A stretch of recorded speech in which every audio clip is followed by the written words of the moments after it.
உற்சாகமான இரவு வணக்கம். சன்ரைஸ் செய்திக்காக இணையவள செய்தி தொகுப்புடன் நெதர்லாந்தில் இருந்து செல்வி வித்தியானந்தன். நகர் காவலர் அதிகாரிகள் போன்று நடித்து பொதுமக்களிடமிருந்து நிதி மோசடி செய்யும் பாரிய கும்பல் தொடர்பில் குற்றப்புலனாய்வு திணைக்களம் அதன் கணினி குற்றப்புலனாய்வு பிரிவு பொதுமக்களுக்கு எச்சரிக்கை விடுத்துள்ளது.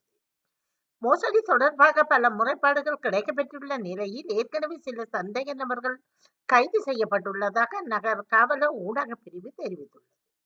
பிரித்தானியாவில் மாணவர் அமைப்புகள் செயற்பாட்டாளர்களின் எதிர்ப்புக்கு மத்தியில் கலந்து கொண்டு உரையாற்ற இருந்த நிகழ்வு ரத்து செய்யப்பட்டமை குறித்து பாராளுமன்ற உறுப்பினர் நாமல் ராஜபக்ச அறிக்கை ஒன்றை வெளியிட்டுள்ளார்.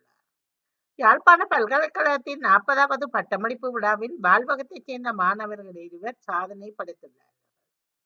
பால்வக மாணவர்களான துரராஜா அருண்குமார் மற்றும் செல்வி சிவபாத சுந்தரம் அனந்தினி ஆகியோர் பொது கலைமானி பட்டங்களை பெற்றுக் கொண்டுள்ளார்கள். புலனாய்வு முகாம்களை வலிவாக பயன்படுத்தி அரசியல் சதுரங்க வேட்டையை பாரதிய ஜனதா நடத்தி கொண்டிருக்கின்றது என்று தனியார் தொலைக்காட்சி நிறுவனம் நடத்திய நிகழ்ச்சியில் முதல்வர் ஸ்டாலின் பேசியுள்ளார். கொள்ளையடித்த பணத்தை கொடுத்து கூட்டணிக்கு கட்சிகளை பிடிக்கின்றனர். அது கல்லாப்பட்டி கூட்டணி என்று வேலூரில் நடந்த பொதுக்கூட்டத்தில் திமுகவை தவேக தளபதி விஜய் கடுமையாக விமர்சனம் செய்துள்ளார். திமுக அமைச்சர் நேரு மீது வழக்கு பதிவு செய்த லஞ்ச ஒழிப்புத்துறை சென்னை நீதிமன்றத்தில் உத்தரவிட்டு அதிமுக மந்திரி இன்பதுரை உச்ச நீதிமன்றத்தில் கேள்வி மனு தாக்குதல் செய்துள்ளார்.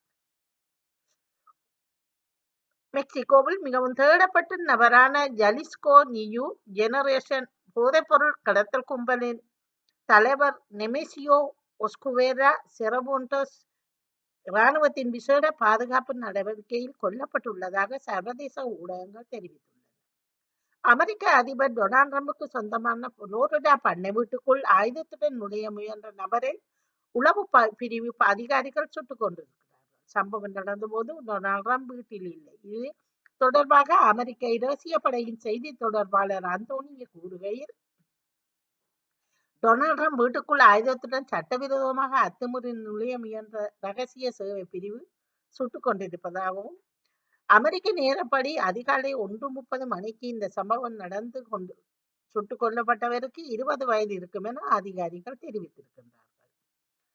அமெரிக்காவில் கடும் பனிப்புயலுக்கு எச்சரிக்கை விடுக்கப்பட்டுள்ள நிலையில் நியூயார்க், நெவார்க் நகரங்களுக்கு விமான சேவைகளை ஏர் இந்தியா ரத்து செய்வதாக அறிவித்துள்ளது.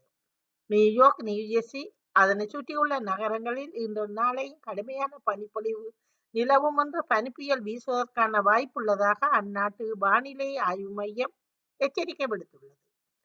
வங்காளதேசத்தில் இந்து சமூகத்தைச் சேர்ந்த 25 வயது பெண்ணொருவர் கடத்தப்பட்டு கூட்டு பாலியல் வன்கொடுமைக்கு ஆளாக்கப்பட்ட சம்பவம் பெரும் அதிர்ச்சியை ஏற்படுத்தியுள்ளது. சந்தப்பூர் மாவட்ட பகுதியில் இடம்பெற்றதாக தெரிய வந்துள்ளது. உடல் ஊனமுற்றவரான குறித்த பெண் இசை நிகழ்ச்சி ஒன்றை காண சென்றிருந்த போது 3 ஆண்கள் அவர்களை கடத்தி சென்று கூட்டாக பாலியல் வன்கொடுமை செய்துள்ளதாக நகர் காவலர் தகவல்கள் தெரிவிக்கின்றன. எண்ணெய் விவகாரம் காரணமாக அண்டை நாடான ஸ்லோவாக்கியா உக்ரைனுக்கு மின்சாரம் வழங்குவதை நிறுத்தியுள்ளது. ஸ்லோவாக்கிய அரசு உக்ரைனுக்கு வழங்கி வந்த அவசர மின்சார உதவியை தற்காலிகமாக நிறுத்துவதாக அறிவித்திருக்கிறது.